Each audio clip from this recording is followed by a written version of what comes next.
Welcome back, fight fans, to an ad hoc version of BTR Boxing Podcast. My name's Sean, your host, joined by my compatriot, Johnston. This is an episode that we wanted to do off the back of Tyson Fury beating Deontay Wilder and all the hype around the greatest of all time moniker.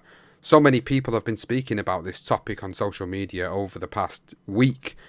And I thought it was right that we had this conversation. I'll give a shout out to Mr. Knuckles on YouTube as well, because he commented and asked the question to us, like, who do you put ahead of Tyson Fury in the all-time top 10 heavyweight discussion? And I said to him, it's like, look, we need to do another pod on this, because this is not something that can be answered, I think, in a reply to him. And here we are, we're doing a pod on it. You know, heavyweight debate, top 10s. Where does Tyson Fury fit into all of this? Does he fit in the top spot? Does he fit in the top 5, top 10? Does he even make it into the top 20? And we've put together, obviously, a list of load of fighters that we will go through and we will allude to throughout the course of the episode and their accolades and achievements. But it's a great debate. It really is. It's a subjective debate and one that I'm really looking forward to doing. It is, and credit to Mike Tyson. Credit to Tyson Fury for his performance. So it's a great performance, and I can understand why people are now even debating the question whether he is one of the greatest of all times in the heavyweight boxing. I mean, we'll go for it. Not necessarily for me. I think there's a lot he still needs to do, but it is a great discussion. This one, I mean, we love talking about the heavyweights, and to be able to be around in an era where someone can potentially be discussed as that is great. And so I think it's a great topic. It's something we love to talk about, and this is going to be us two even basically debating where we would put him in the list now and where we'd put him in the list further on down the line if he was to get an extra couple of more significant victories in his career. So look, this is a lovely debate, but it's very circumstantial. I mean, anyone you can pick. It changes all the time. You could pick your top 10 greatest heavyweights of all time, and then it'll change again. So, look, it is what it is. But it's great to be able to talk about the heavyweights. I mean, we ain't gonna lie. It's always a bit of fun for us too. So we hope you enjoy it.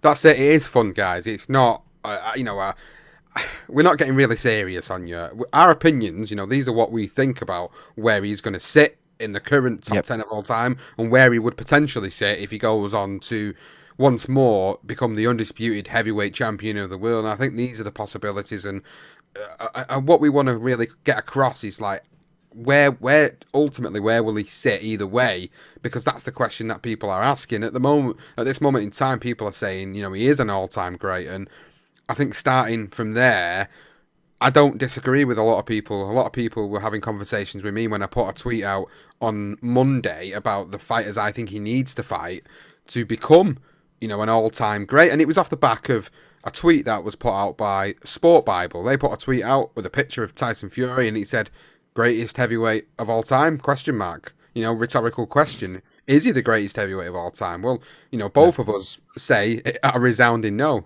We both have the resounding no opinion, because there are so many facets and variables to becoming the greatest heavyweight of all time and overthrow who maybe we consider to be the greatest of all time. There's so much more that I think he has to do in terms of his fights to finish that legacy off, to be able to get there. But I think after that trilogy with Deontay Wilder, it definitely cements his legacy as an all-time great. We look at his resume first and foremost at this time, and we look at the most significant fights that put him into that echelon of being an all-time great. So the biggest fight of his career was obviously dethroning Vladimir Klitschko in 2015, becoming undisputed champion in the heavyweight division, which was a fantastic achievement. It didn't last very long. Obviously, things went down south a little bit for him. He was stripped of the IBF title. Then he was involved in all sorts of scandals with doping. Then he was involved in all sorts of scandals with sniffing coke. And then he went on his binge and he become really overweight and at his very lowest. And that journey has now changed. And the reason I think he's become so more well-liked is because of the journey he's been on, because of the adversity he's gone through to get back to where he is. And people were tweeting that very first video of him calling Deontay Wilder out. And that was, 3, maybe 4 years ago he did that. And to get to where we are now, is an achievement in itself without talking about greatest heavyweights of all time. It definitely shows that the man has minerals, that the man has he has the balls to be able to look at himself and say, you know what, I can do something about this and I can move forward from it. And that's the great aspect of it. But in terms of greatest heavyweights of all time, or where would you put him now, it's like the two best wins on his, or the two best opponents on his resume, should I say, are Vladimir Klitschko and Deontay Wilder. Now, people argue Deontay Wilder isn't a great heavyweight, that he's knocked out a lot of guys that were very substandard or fringe contenders, or the best of a bad bunch, some people say. And that's what a lot of people's arguments is with Tyson Fury, is that you can't really class one win over Vladimir Klitschko and wins against Deontay Wilder, who hasn't really beaten anybody in his career, maybe barring Luis Ortiz twice. It's difficult, isn't it? Like, at this point in time, for me, it's difficult to place him anywhere near the top 10. What would you say initially then about what he's done, then wins on his record, and sort of where you see him at this very moment in time before we discuss anything further? Well, I think it's impressive. 2 victories over Deontay Wilder. It's a great victory over Vladimir Klitschko over in his backyard. Again, 2 guys he's beaten both in their own countries, which is a great achievement. Under pressure, if you're looking at an all-time great, and when you look at the greatest of all times, and we will go through some of these names, they've all been put in very high pressure fights, and they've succeeded. They've come through it. He's had 2, and he's come through it. I think the biggest question mark over someone like Deontay Wilder is how good is he really? And as you mentioned, rightly so, apart barring Luis Ortiz, he hasn't really fought anybody. So what makes him, I remember you saying to me, what makes Dillian Whyte the gatekeeper to Tyson Fury's greatness? Well, what makes Deontay Wilder that gatekeeper? That's my biggest question. And Deontay Wilder is an average fighter. He might win a fight against Joshua, but he might lose. He might get bulldozed by him. He might get bulldozed by White. So it's difficult to really work out where Wilder fits in it. But for Tyson Fury to come back from where he came from, massively oversized, out of the ring for a few years, gets himself back in shape, and to not only just beat Wilder, but bash him around the ring in that second fight, and in the second half of the third fight, suggests that he is definitely got to be considered one of those. I mean, the trouble is, again, it's the amount of opponents he's had. When you really look at it, and you look at the greats, and if you're gonna put him as an all-time great, you've got to understand the history of the heavyweight game. And that doesn't mean the last 50 years, the last 80 years. And also, you've got to take in consideration that the weight and the size of what Tyson Fury is, you can't take that as an advantage and say, and his foot movement, etc., and say that, he would have bashed up someone like Jack Johnston, because Jack Johnston was in the 1910s to 1920s. You've got to remember that those guys were the ones of their time that cemented. They had greatness. They what they did and what they achieved was unbelievable. It might not sound it when you look at it today. There are certain aspects where you think, well, come on, like even Joshua would have beaten him. They're bigger, but it doesn't. You can't really take that as a reflection. You've got to look at what they did and who they beat in their time. And that's what you got to look at with Tyson Fury. Has he beaten the best around right now? And the answer to that is no. So, but I'm not going to knock what he's achieved now. He's achieved some great things already. I agree. I think that's a good way of putting it, a good way of shooting down a lot of arguments, I think, as well, because quite rightly, a lot of people will look at the fights themselves as opposed to what the fighters did in their own respective eras. If you're looking at best of this generation, best of this heavyweight era, as it stands, Tyson Fury sits at the top of that throne. And only someone to come along and defeat him now would tarnish that a little bit, would knock him down a little bit off the top of that throne. If he was to go on to beat, say, WBC mandatory challenger Dillian Whyte, and I'm not saying he's the gatekeeper to the greatness of Tyson Fury, he has earned his shot. To dismiss him is to dismiss what he's done in his own career. He's earned his shot at the title. But if he's to go on to be either the winner of Oleksandr Usyk and Anthony Joshua, whoever he faces there, if he beats Dillian White, or if for any reason White gets sidestepped and paid off, and they fight the winner of Usyk Joshua 2, if he wins that, then you can sit there and say, right, well, he's fought three guys. One was an undisputed champion, one was a WBC champion with a knockout ratio which is out of this world, and the third one was potentially an undisputed cruiserweight champion and a guy that unified 3 titles of the division. To me, that sort of stamps his authority as one of the greats, and it gives him an argument to be one of the greats, because we are in an era of heavyweights where I think there's a few standout heavyweights, isn't there? There's quite a few, but there's quite a few that are just... You think to yourself, how would these substandard fighters, and it's no disrespect to them, I mean it in the greatest of respect. When I say substandard, I mean guys that just don't stand out above the likes of Tyson Fury and Anthony Joshua and Vladimir Klitschko and all these different guys that have come before them. I'm talking about the guys that were good dance partners for these guys that would give them a bit of a test, but were ultimately just weren't good enough to hack it with them. And we look at the list that we've got here, and you look at the sort of guys that are in there, quite rightly at number one, everybody I think is in the general consensus of Muhammad Ali being the greatest. People may argue Joe Louis is the greatest. If Muhammad Ali is the greatest, for me, Joe Louis comes in right behind him, and then Jack Johnston, and then the likes of Jack Dempsey, and then the likes of Rocky Marciano, and then the likes of Larry Holmes. You know, these are the types of guys who had their own eras throughout the course of boxing history. They fought the guys who was around. They fought the best that were around at the time. Tyson Fury hasn't had the opportunity to fight all the best fighters. He spent time out of the ring. He's come back and he's fought who's available to fight. People might argue that, you know, he's fighting the guys that he could have fought better fighters than, you know, when he's Sefer Seferi, for example, a blown up cruiserweight in his comeback fight. Yeah. You know, people will argue that. People will argue some of the other fights on his record, you know, the most recent ones, Schwartz. I mean, Otto Vollin, people might argue that, but he's fighting Dillian White soon. So we don't know what Otto Vollin's got left and what he might go on to do yet, because he's still a young guy. I think, 26, 27? I think he's still got a few years left. He could prove something else yet. We don't know. I don't think he will. Personally, I don't think he will go on to be one of them top guys of this generation. But he's certainly a good opponent. But, you know, if you look at Tyson Fury's resume at this moment in time, if you were to say, where do you place him now? Looking at the names that were around in all the different eras, I'd find it difficult to push him into that top 20. Because, you know, look at the names that are around in the heavyweight division over the years. You've got the likes of Mike Tyson, which causes a lot of arguments about where he should be. But, I mean, personally, don't really put him in my top 10.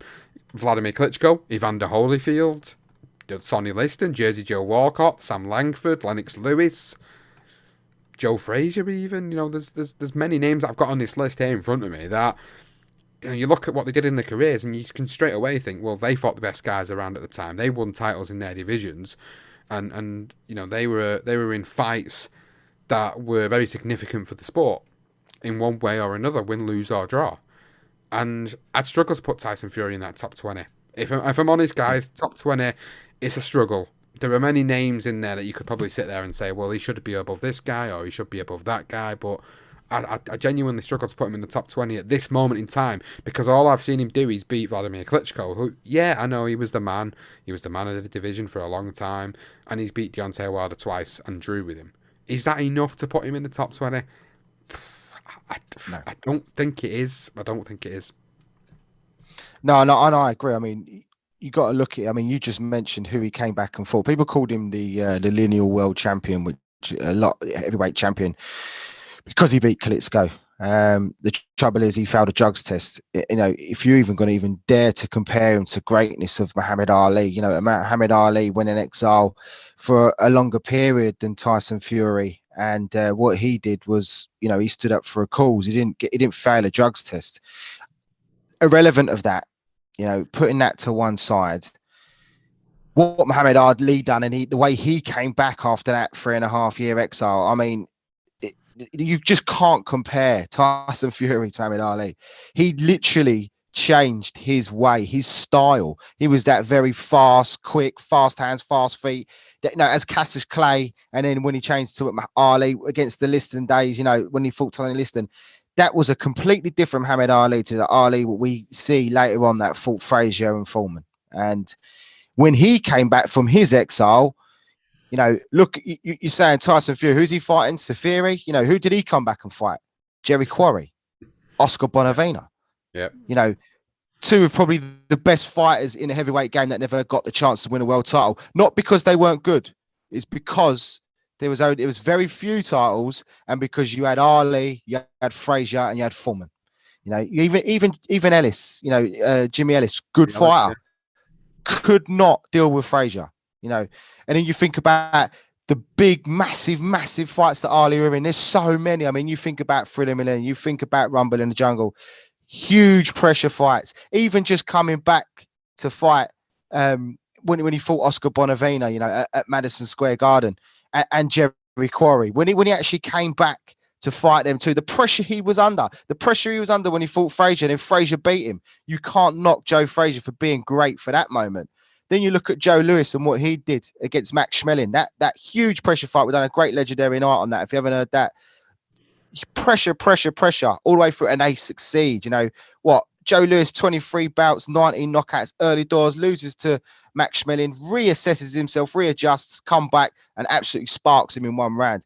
These guys are just different level for me. And you can't even compare Tyson Fury as anywhere near those guys. And I mentioned Jack Johnston, and I know people always say, he fought in an era between 1890s to 1930s. Again, huge pressure fights he was put under. And it wasn't just the guy was in the other corner. It was the shit he went through in the crowd, the racial stuff.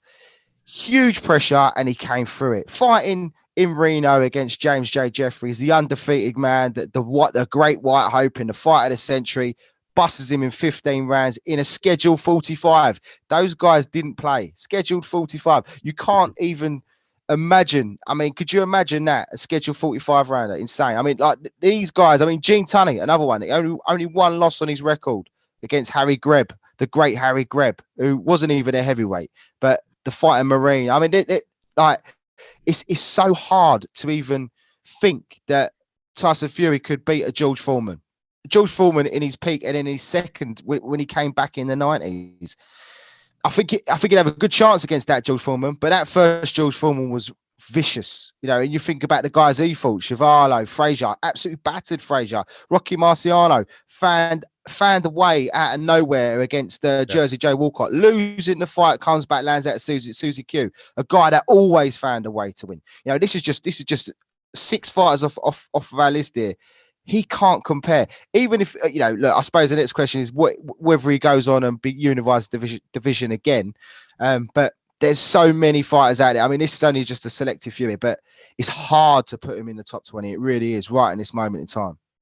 I think when you mentioned 6 names there, the other names I've mentioned are like Larry Holmes. Look at what Larry Holmes did in his career.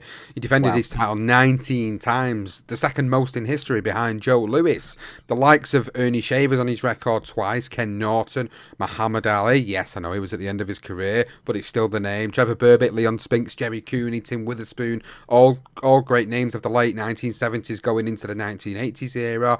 And then you talk about someone from the modern era. You talk about Lennox Lewis and what he did, 3-time world heavyweight champion, having also held that lineal heavyweight championship 93 years since Britain's last, which was Bob Fitzsimmons at the time. So, you think of Lennox Lewis's career as well. You think of Evander Holyfield, victory over Evander Holyfield. Should have had both wins, got a draw in the first one, got a win in the second one. He beat a prime Vitaly Klitschko. And look at what Vitaly Klitschko went on to do in his career. Very dominant in his career. He beat Mike Tyson. Yeah, okay, it was probably way past his prime, but he still beat him. Donovan Ruddock, Ray Mercer, Michael Grant, David Stewart, Andrew Gallotta, Shannon Briggs. All these are great names of the 90s. He beat them all. And the losses that he had on his record, Oliver McCall, Hasim Rahman, he avenged them. So that makes him one of the, if not the best heavyweight of the 1990s, in my opinion. So straight away, it's like, how do you put Tyson Fury over Lennox Lewis? How do you do that? You can't. You struggle. Sam Langford, Sonny Liston. Does he go over a guy like Sonny Liston? I mean, possibly, yeah. Possibly, because Sonny Liston we know what happened with Sonny Liston's career. The likes of Floyd Patterson, Zara Foley, Cleveland Williams, Chuck Wepner were some of the greatest wins on his record. But he didn't hold the title for as long as what maybe he possibly could have done. He's not, because there was only sort of one, maybe I think there was only one title at the time, maybe two at the time, Yeah. and he was only able to capture it that one occasion. Wasn't able to win it again after he got beat off Cassius Clay, then obviously a la Muhammad Ali. That was it. That was kind of the end of his career. And we all know his story. We've done it for the Darker Side of Boxing, episode 1, season 1. If you've not heard it, check it out. We've done his story. He could have been so much more. Do you put him over the likes of Sonny Liston? Quite possibly, yeah. Even at this point in time. I mean, guys like Jersey Joe Walcott, a great man of his time. Guys like Evander Holyfield moved up, undisputed cruiserweight champion, moves up to heavyweight, wins the heavyweight world titles, beats Mike Tyson, not once, but twice, beats Larry Holmes, beats George Foreman, beats Michael Moorer.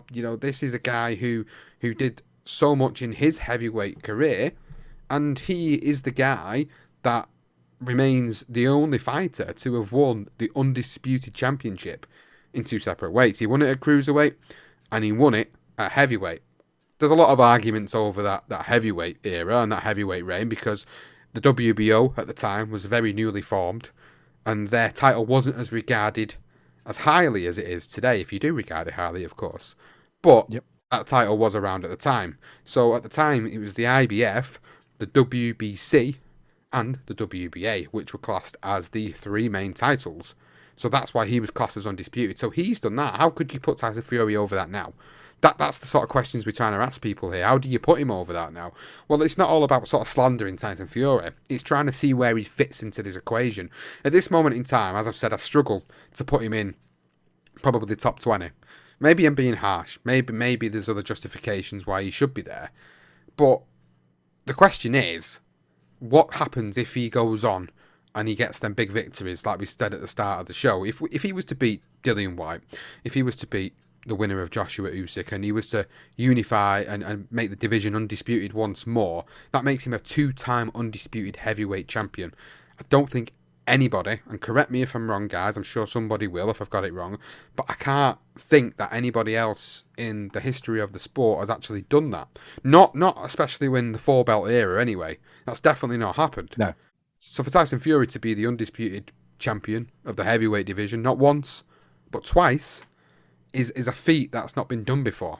So automatically you think to yourself, well, that automatically puts him right up there. It puts him in with a good shout now to push him up to the top 10. Does it really? Does his resume have the depth of other fighters' resume? I think when you've got to think about he retires, and if he retires and he does what we've suggested that could possibly happen, where does it leave him then? That's the question. That's the big question. If he was to do that theoretically now, and he was to go on and unify and become undisputed champion of the heavyweight division once more, is that enough then to put him in the top 10 above some of these names that we've discussed? For me, still not. I still wouldn't. I just think. I mean, you mentioned Sam Langford there. There are certain guys that will always be on my list for all-time great heavyweights that have never won a world title, and guys like Sam Langford will meet that category. People may say, "How does that work? How could you put Sam Langford ahead of Tyson Fury if Tyson Fury becomes the undisputed heavyweight?" You just can't shift Sam Langford for me. 128 KOs in his whole career. And he went from lightweight all the way up to heavyweight. And when he was at heavyweight, he's knocking out massive fellas. I mean, we're talking about huge guys. If people, I've heard people mention the size of Tyson Fury. Again, I think you've just got to move that away from the equation. We've got bigger over time. But Sam Langford was just one of those generally strong guys. So there's certain guys like the ones like Lennox Lewis. I still think when you look at it, even if Tyson Fury beats Josh, say if he beat Usyk and he beats Dillian White and he beats Joshua, then does that, how good are White, how good's Wilder, how good's Joshua? I mean, Usyk for me, I think, he's like the new era of an Evander Holyfield, like you mentioned, but when you look at Lennox Lewis and you see that, for instance, that he beat for me Holyfield twice. He got the draw, got the win. Beats a prime Vitali. Beats Mike Tyson. All right, Mike Tyson slightly over the hill. Ray Mercer. That David Chua, Andrew Galata, Shannon Briggs was a big fight. Hasim Rahman, great fight, great performance from him there. I suppose, this is the trouble as well, is with someone like, how can you compare the opponents he's defeated against these ones? Like, it's a different era. It is tough. It is really hard to come to that. Is he better than Lennox? I don't know. I still don't. I still think that even with the resume, I still think Lennox would have found a way to beat Tyson Fury. I do. That's just my genuine opinion. And then I mean, when you mentioned Sonny Liston had a ramrod jab, but he had that short period where he battered Patterson. And Floyd Patterson's a fighter that's underrated. He was a great fighter, Floyd. Jersey Joe Walcott come prime when he was older. Evander Holyfield. I mean, Vladimir, Mike Tyson. People argue today. People will stick him in the top 10 without a question of a doubt. And not for me. Not for me at all. I mean, he just about makes the top 20. Here's our Charles, more of a light heavyweight, a great light heavyweight that beat the great Joe Lewis. I mean, Harry Wills is another name. Like, this is one thing that we love to do, Sean, right? We are massive boxing fans throughout all the weights, but we do love the heavyweights. Everyone loves the heavyweights. And we love to tell stories that we find within the game. And guys like Sam Langford, done that career profile on him, and it educates you. We don't pretend to be any historians, and we do not have the answers. But it's hard when you've got Harry Wills, Sam McVeigh, Joe Jeanette, and Sam Langford that just never got the chance because of the color line. They, guys like Tyson Fury didn't have to go through that shit. So when you look at it, Langford should have fought Johnston, Wills should have fought Dempsey, and we have these guys so high up in our list that they would have probably beaten those guys. So how high would they have then been in everyone else's list? If Dempsey's getting smashed up by Harry Wills, all of a sudden people were saying, well, Harry Wills is a bad man. Peter Jackson, if he smashed up John O'Sullivan. It's true. I mean, John O'Sullivan's one of the first glove champion, but he refused to fight Peter Jackson. It's so subjective. It really is so tough. But yeah, I can't help but not put those guys in. They won the coloured world heavyweight titles. And when you look at who they fought at the time, like Joe Jeanette, Sam McVeigh, Jack Johnston, and Sam Langford, they fought each other several times because the white guys wouldn't give them a chance. And we have these other guys, your Jim Jeffries and your Dempseys and people like that, they just did not want to fight them. And I think that for me edges it. That's why I just can't budge, even no matter what Tyson does. I suppose with someone like Lennox Lewis, when you look at what Lewis did, he didn't have them problems, but he was successful and he recovered from those defeats. I mean, I could possibly push him in the top 20, possibly, if he was to go and do what he does. If he goes and beats Joshua, beats White, beats Usyk, and then not only once though, I'd like to see him beat Joshua twice, beat Usyk twice. If he does that, then he stamps his authority in the top 20 for me. I don't think he's going to do that though, is he? I think he seems quite adamant that he's going to have maybe 2-3 fights left at a maximum. So who's he going to fight now? He's going to fight White, mandatory, Usyk, possibly Joshua, possibly the other way around, depending on how that goes in their second fight, in their rematch. If he was to beat all them three, and it was convincing, it was definitive, becomes undisputed champion once more, for me, yeah, he definitely fits in the top 20. Does he fit in the top 10? It's very, very difficult. I think what we need to make people aware of here is, like, you guys might be looking at your top 10s in a completely different way. You might be being subjective in the sense that you might only go off resumes alone. You might go off how many titles they won, whether they were undefeated. These are the types of things that make a list subjective. Do we go off that? Sometimes we do. Depends on the conversation, depends on the topic, depends on the weight, of course, as well, depends on the era. It's very difficult. You've put a good argument forward as to why you think he probably just about gets into the top 20 if he was to beat the three guys mentioned, and that's a fair enough argument. But people might not see it that way because they might look at... I think what people struggle to do, and sometimes we do it as well when we talk about, guys like Tyson Fury and where they sit in the greatest of all time, is like, we struggle because we start to think how they would get on against these other guys. And I think that's for me, that's the difficult part of it. That's when you start to take away the credibility of your list, because if you do then start to think, well, Tyson Fury was too big for Rocky Marciano. Look at the size difference. He was definitely too big for Mike Tyson. We just don't know. And we will never know. It's great to talk about fantasy fights and how we think they could have gone, but in terms of doing lists and where you put them in the list, I think you've got to be 100% clear to everybody when you put a list together what it's based on. Is it based on the resume alone? Is it based on the amount of titles they won? Is it based on how many fights they've had, how many KOs, how many defeats they've had on the record, or no defeats on the record? Is it based on that? Or is it just based on their pure skill in the ring? Is it based on how skillful they are in the ring? Because that is a completely different list. You talk about skillful fighters, Muhammad Ali, Tyson Fury. Tyson Fury would probably come in the top 10 if it was just based on skill alone as a heavyweight. Because some of these guys that are in the heavyweight division in their era, boxing has changed completely. The likes of Joe Lewis, the likes of Rocky Marciano, the likes of Gene Tunney, George Foreman, the skill levels there were different. Not saying they were rubbish, not saying they were worse than what they are today, but science has changed. The way fighters train has changed in some ways. The scientific side of things comes into sports now. A lot of things have changed that make it become more subjective. So I think if you put a top 10, a top 20 together, you have to really think about, like, what are you basing this on?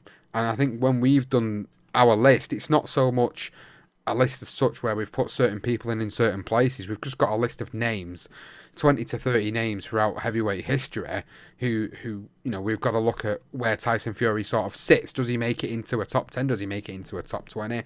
If he was to beat the guys in question of this era, he probably does. He probably does. I think for most people he does, but again, it depends on how you base that top 10. That's the most important thing I must stress about this, because boxing analysts, boxing experts, boxing historians out there will all put their own version of a top 10 together. The one thing that they never do is they never tell you how they've put it together. They never tell you if it's based on one variable, two variables, three variables. Do they base it on the fact of what these guys have done culturally?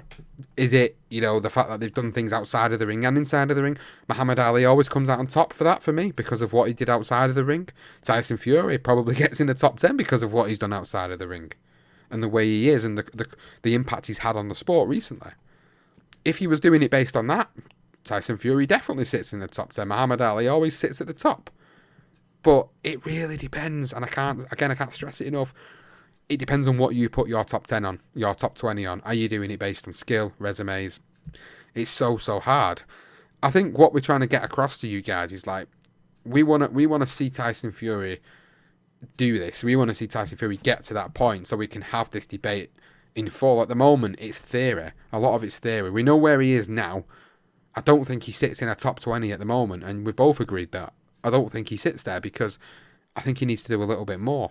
I think he needs to do a little bit more before he ends his career to genuinely be in with a shout to be in a top 20. And what do I base that on, that top 20? Well, I probably base it as titles won over the course of the career. That's one variable. I'll probably base it on the resume.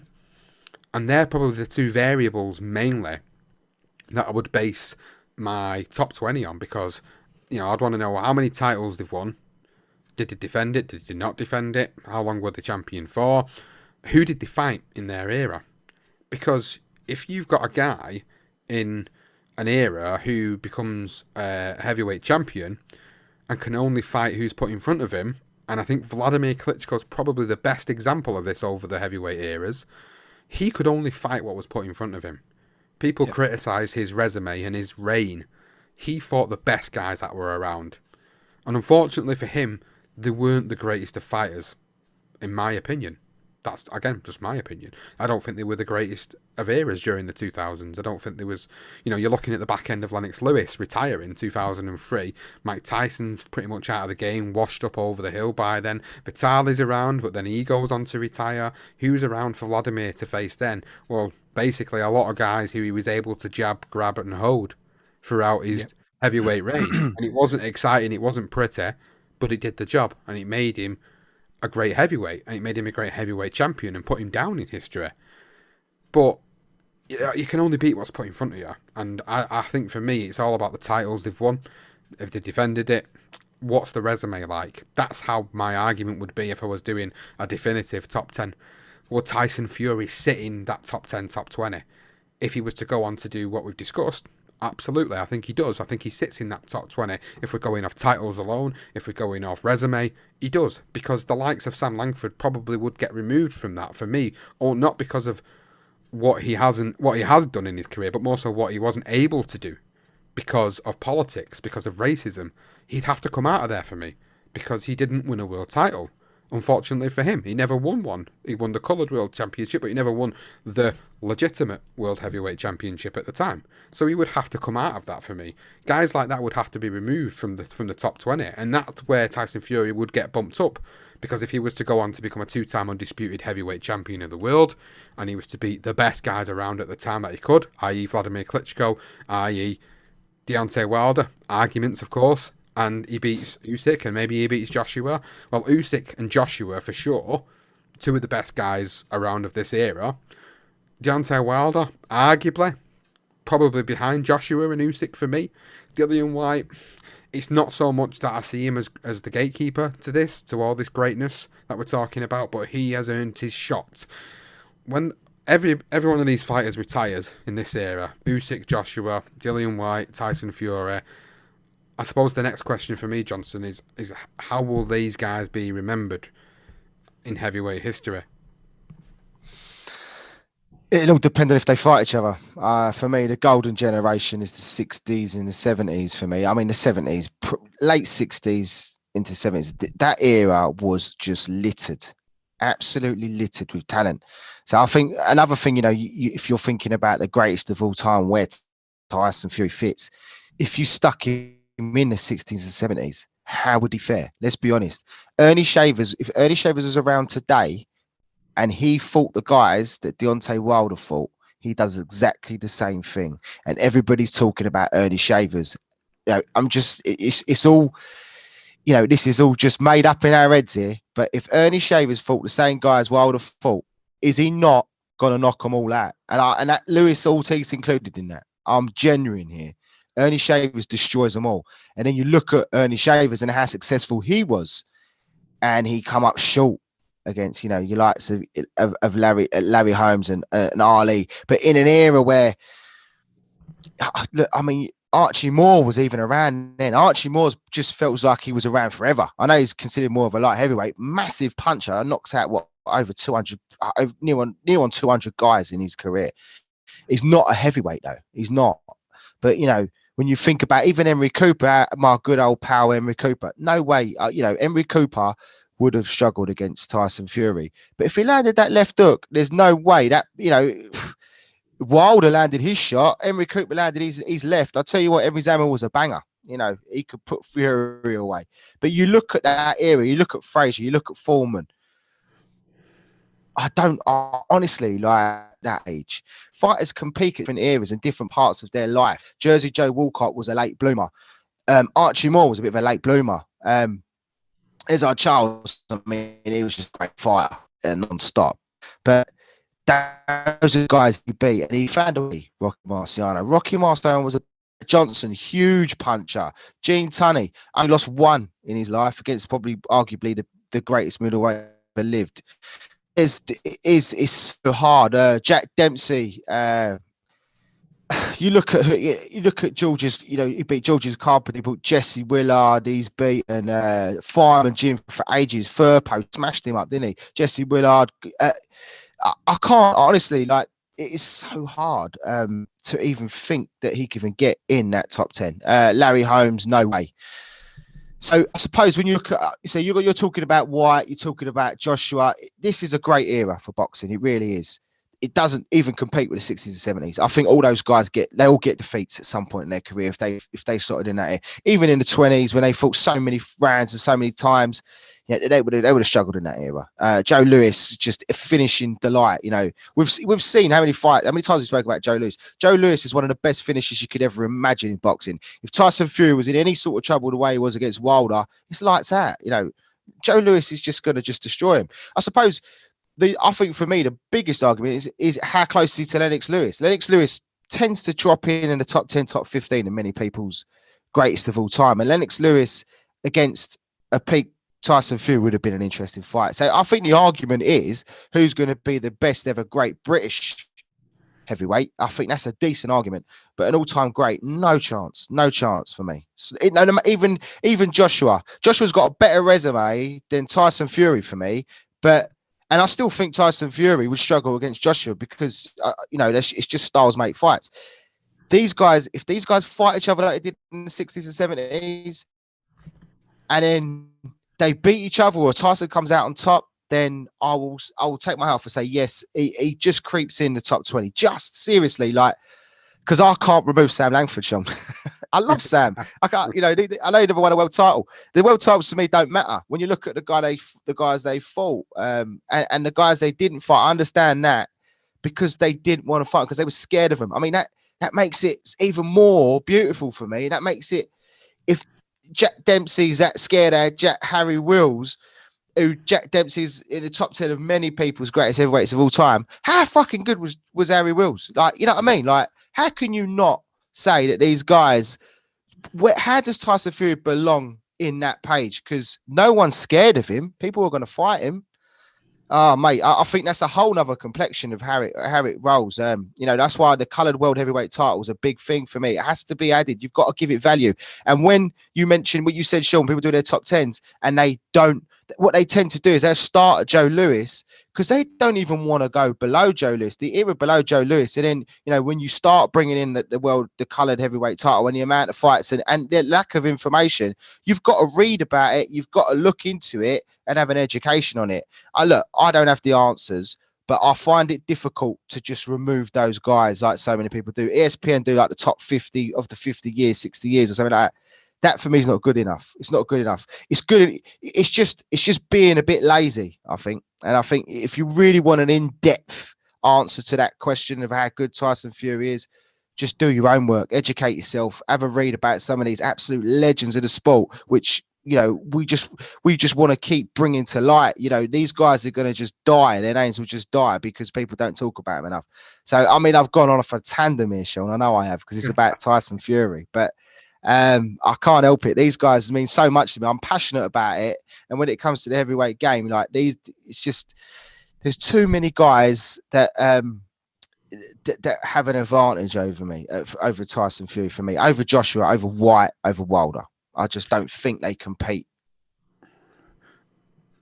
I think the difficulty is you've got a difference of the way you'd put your top 10 and top 20 together than what I would. And it's great, and it's a great argument, and I've enjoyed listening to that because I think the whole part of the conversation is to create the debate that other people might want to get involved in when they've watched the video or they've listened on the audio side of it, on Apple or on Spotify or however you listen to your pods, guys. You might want to have a debate with us about it. At the end of the day, no one list is definitive because nobody's put this list together. Like if you had a room of 50 so-called boxing historians, people that have got legitimate history qualifications, that have got these masters in history, and they were able to study the boxing from day one, from the way it went from bare knuckle to gloved, and they were to study all these records, all the information that was available, and they were to put a definitive list together, and they were to tell us what they were basing it on, then there'd be no arguments. But the problem is no one does this. Like you rightly pointed out, big TV networks like ESPN, Fox, anyone that has a sports section to their TV network will always put together a pound for pound list of top 10 heavyweights or top 20 heavyweights, and then say like this is based on the last 20, 30, 40, 50, 60 years. And then like you've rightly pointed out, there's a lot of fighters before these guys, before the 40s and the 50s, that were all fantastic fighters.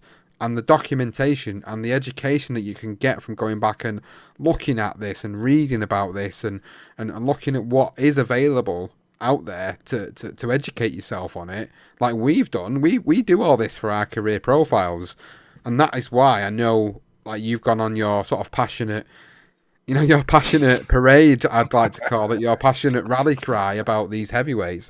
I think it's because we do a lot of research for the career profiles show, and we've done Jack Johnston and we've done Sam Langford, and in the midst of doing these types of fighters over these years, we've been able to learn a lot more about some of the other guys who were around at the time who also had absolutely fantastic resumes, who will at some point also be on the show on career profiles, because, you know, like you said, these names die as time goes on. These names will die in the sport, and only certain ones will stay alive. There's not many boxing fans that go past the likes of Joe Louis, Muhammad Ali, Jack Johnson, Jack Dempsey, and maybe Rocky Marciano. You mentioned so many different names: the Joe Jeanettes, the Harry Wills of the world, the Harry Grebs, who even was a middleweight who moved up to heavyweight. You know, people don't even talk about this. People don't talk about these elements to these eras. And that's why it gets a little bit lost in translation. So when they do the top 50s and you're missing these types of guys and you think to yourself, well, why have they not included him? Well, it's because they've not gone and looked into it any further than say, 1950 to 1960 and based that top 50 on that rather than basing it on the whole era of boxing. You'd start talking about John L. Sullivan. Do you know, like, where's he? Where does he fit into the mix? Yeah, I know people are going to start arguing and say, well, hang on a minute, how can you guys even talk about this when you're not even considering the weight categories were completely different back then, when you can't even consider the fact that these guys were in different eras, they fought so many rounds, the rules were completely different in the sport, you've not considered this, you've not considered that. I think, if anything, it makes it an even more interesting conversation, because then you start to think to yourself, well, hang on a minute, if like the likes of these guys are fighting 20, 30 rounds, and, you know, they're having 6 or 7 battles over the course of the career with one another, does that not make their resume deeper? Does that not make it more, you know, of a solid resume, the fact that they've done this? Whereas today, guys will fight 30 to 40 times at a maximum, you know, in the heavyweight division, maybe even 50 at a push, and they might not fight the likes of the best challengers around at the time. They might fight 35 tomato cans or 35 guys that are just around as heavyweights, and then they might only fight 4 or 5 guys. I think a lot of people think that's where Tyson Fury is. You know, with no disrespect to him, I love what he's done for the sport recently. But when we talked about guys who he's fought and names who he's fought, who were always at the upper echelons of the division, Vladimir Klitschko, Deontay Wilder, the only 2. They are the only 2 at the moment on his resume. 2. Oh, Yep. 2 out of how many fights? How many fights has he had now? 31, 32 fights? 2. Yep. There's that argument to have. Do you then look at his resume and go, hang on a minute, he's only fought 2 legitimate world champions throughout his career? Mm-hmm. Yeah, I think that's why it's important that he needs to fight these guys, these whites, Usyk, Joshua. It's so important that he fights them. So important, because if he wants to be considered an all-time great, if he wants to be the greatest of this generation, for me, he has to win them fights. He has to go down and win them. And he has to walk away from the sport and say, right, I've fought everybody who there is to fight. I've either beat them all, or maybe I've lost 1 or 2 in the process, but I've fought every single one of them. Then you can walk away and actually say, well, yeah, I think he is indefinitely with a shout of one of the greatest of all time. Definitely doesn't put him in the top 10 because of it. It definitely puts him in with a shout. Where you place him is another question. And how you place him, well, that's the subjective part of it. How do you place him there? We've said it so many times throughout the course of the episode. It's very difficult. It's very, very, very difficult. And like you said, Johnston, I'm going to echo what you said before about we haven't got the answers. We're just making our conversations. We're debating our conversations. There's so many different variables, so many different things to consider when placing a fighter in a list and where you place him. I think the definitive outcome of this conversation is, you know, where does Tyson Fury sit at the moment as an all-time great? And I think he's definitely an all-time great British heavyweight. He's definitely an all-time great British heavyweight of all. Yeah. You know, he's definitely up there. Definitely up there. Would you put him in front of Lewis? Well, again, different conversation to have. In terms of greatest of all time in the heavyweight division, very difficult to place him at this moment in time. Struggles to get into top 20. He doesn't even get into the top 20 for you at all, Johnston. So, no. If he beats all these guys, definitively what we're saying is you're struggling to put him in the top 20 still, even if he does that. And I'm probably going to put him in the top 20.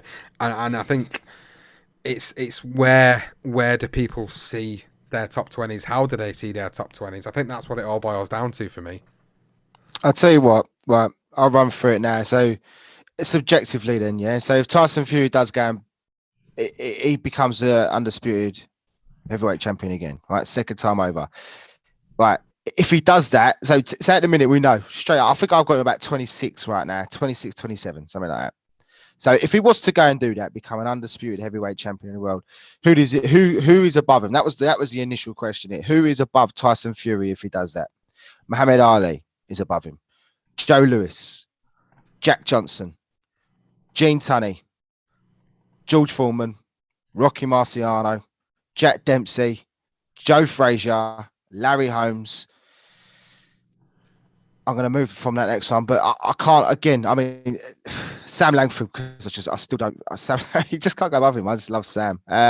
Sonny Liston's debatable, so yeah, maybe Sonny Liston, but he had a great jab. Jersey Joe Walcott, yes, just about above him. Evander Holyfield, no, for me. I think Evander Holyfield still remains above him. I think he fought better fighters, even if he was to go and do that. I still think the 2 wins over Tyson and Riddick Bowe, great wars with Riddick Bowe. I mean, people talk about a trilogy in heavyweight. That trilogy between Holyfield and Bowe is terrific.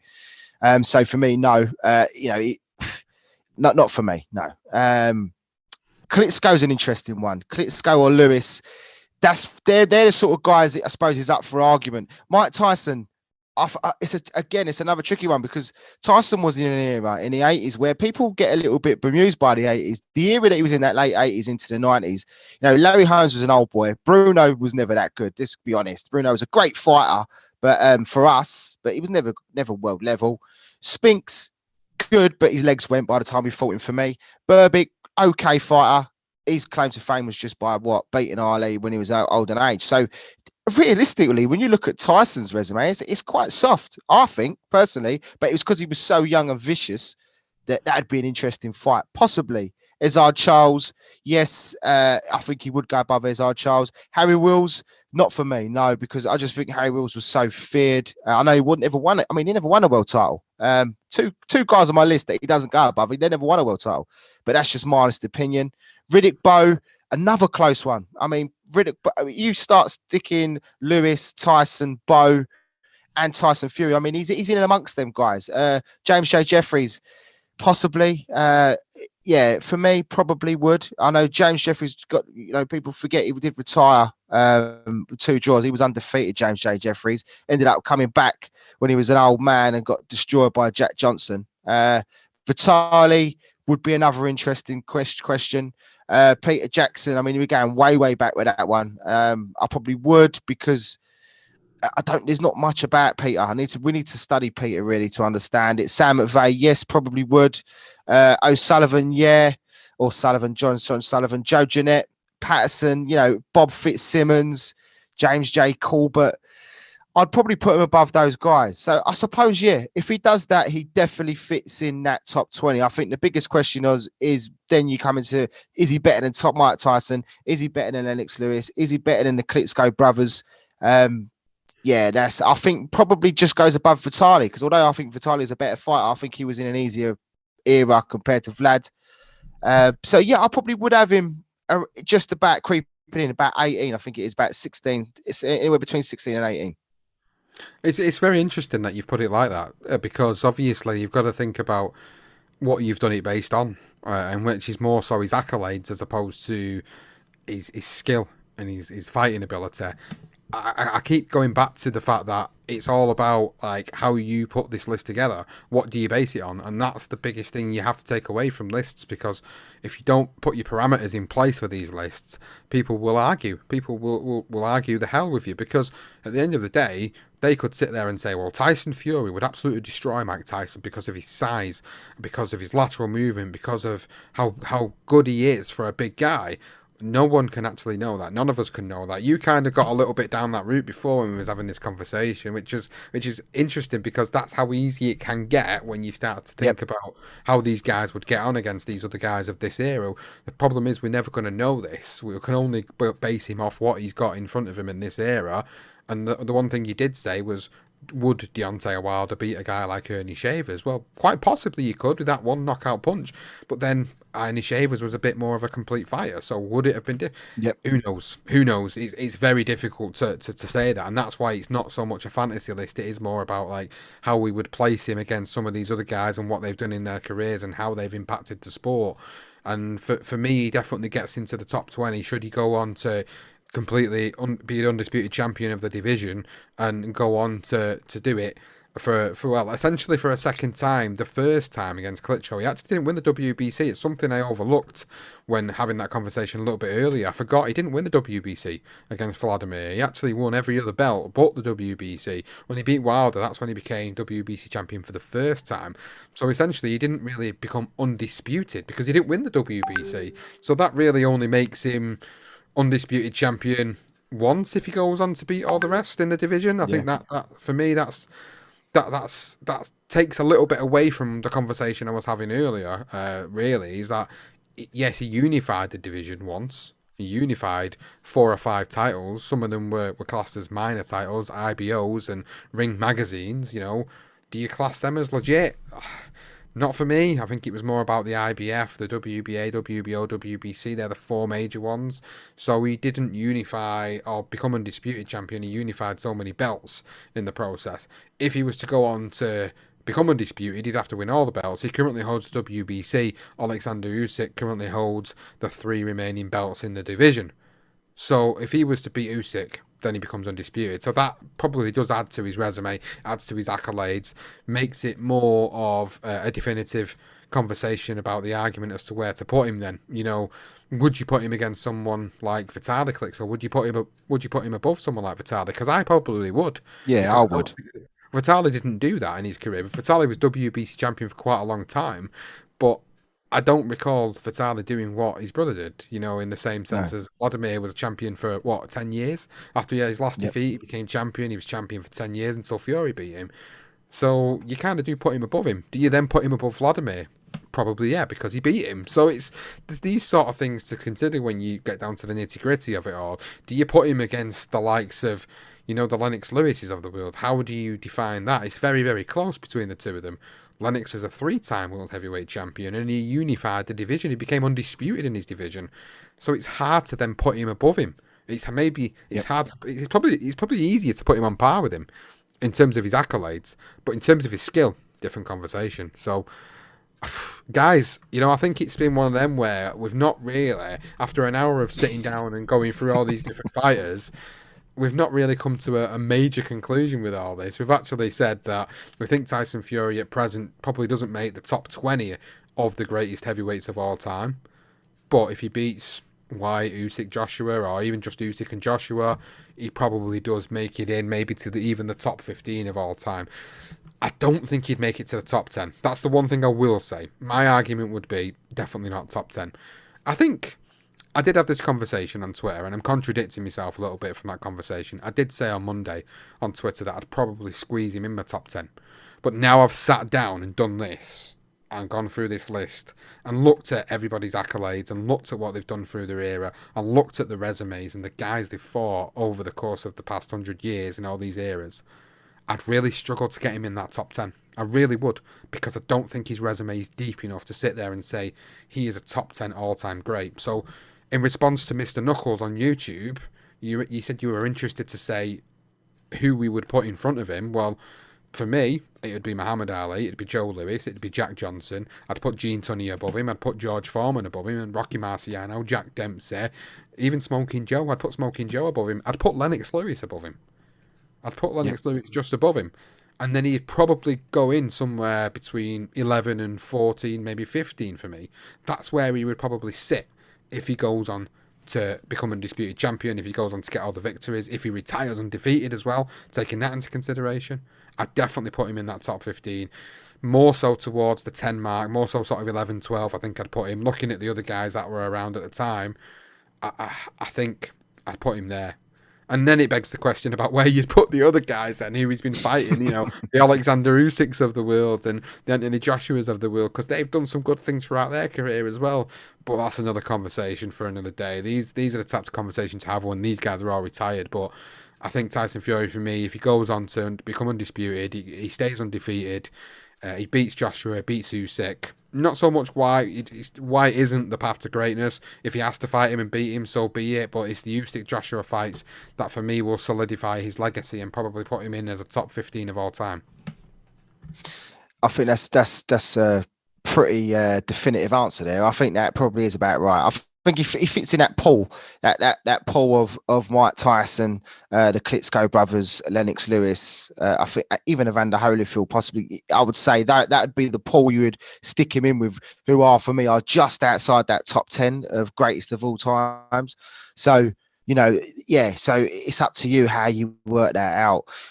The thing is, I will always look at, for me, you got to look at the era they fought in. You got to look at the definitive fights they had and the pressure fights. I think they're hugely significant. And Tyson Fury's had two. But then I always question the Wilder fight. People will say, he's, in terms of if the Tyson's fought, if Tyson Fury fought Mike Tyson, like you said, the size would be a factor. But, you got to remember, Tyson Fury got caught a few times against Deontay Wilder.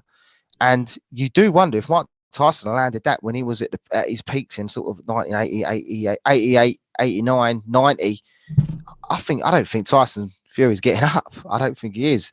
So that's, it's an interesting debate, isn't it? It really is. So yeah, but as you say, you mentioned skill as well. I mean, yeah, it's tricky. He would outskill a Rocky Marciano pretty much every round. But I just think Rocky lands, and I don't think he gets up when he does. That's the difference between Rocky Marciano and Deontay Wilder. Deontay Wilder had a padded record, and people will say Rocky Marciano had a padded record. And everyone has weak links in their career. Every one of these legends, Muhammad Ali's got them, but they fought each other. They fought the contenders, and they fought like your Dillian White. So people ask Dillian White, you got to fight your contender. You got to fight your Jerry Quarries. You got to fight your Oscar Bonavinas. You have to fight them. And Dillian White is that category in this generation. So that's why he has to beat him. Saying all that, I mean, I'm a huge Tyson Fury fan. I'm a huge Anthony Joshua fan. And I love Oleksandr Usyk. I like Dillian White. Dillian White's probably my favourite at the minute. I can't help it. I just like the guy. He's from Brixton, and he's not far from where I live. So I'm drawing on the home fighter there. But Oleksandr Usyk, we're talking about great fighters. I think Usyk beats them all. And I said it, and I went back on that word before he fought Anthony Joshua. I said Joshua would get a dubious decision. I thought Joshua would get one because of the judges. And I was wrong. I think Usyk beats Joshua again. I think Usyk beats Tyson, and I think Usyk beats White. I think Usyk beats them all. And then the question is, how great will Usyk? Where would Usyk fit? That's another debate. Again, that's for another show. But it's all about Tyson Fury. And credit to the guy. He put in a great performance, and I'm pleased for him. I'm looking forward to more wins, more songs after, more prayers to God for what did he say? Softening Wilder's heart. I hope Wilder's heart gets softened.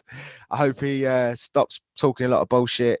I know the broken hands come out now, so I knew that'd come. I told you on that show, the broken hand will come out at some point. He's pulled that one out of his arse. So look, end of the day, Tyson Fury deserves all the credit he gets. Let's see what happens, and let's hope they fight. Let's hope they do. Let's hope we get to see what we want to see, and we don't see any avoided fights, because that's the thing that will sort of dampen this conversation as a whole. Really, it kind of kills the conversation, because then if he doesn't get the fights we want to see him in, where do we put him? Does he stamp his legacy? Is he an all-time great? More questions that we'll need answers for. We're only going to get to see him over the course of the next 2 years. It's been great. I've enjoyed this. I think it's a good debate. I think it's subjective. People are going to either agree with some points and going to disagree with some points that we've made on the show. That's fine, guys. At the end of the day, you've got the comments on YouTube to have a conversation with us about it. You've also got the comments on Twitter. You can drop us a note at BTR Boxing Pod there, and on Facebook, on Instagram. Basically, wherever we are on social media, which is pretty much everywhere, just drop us a line on there and just tell us, like, what's your justification behind why you'd put Tyson Fury somewhere? If you're going to put him in a top 10, why would you do it? What reasons? Is it skill? Is it resume? Is it accolades? Is it all three of them? let us know, because that's what makes this debate interesting. Do you do it based on one thing alone, just accolades? Some people do. Some people make them lists just on that alone, or just on skill alone.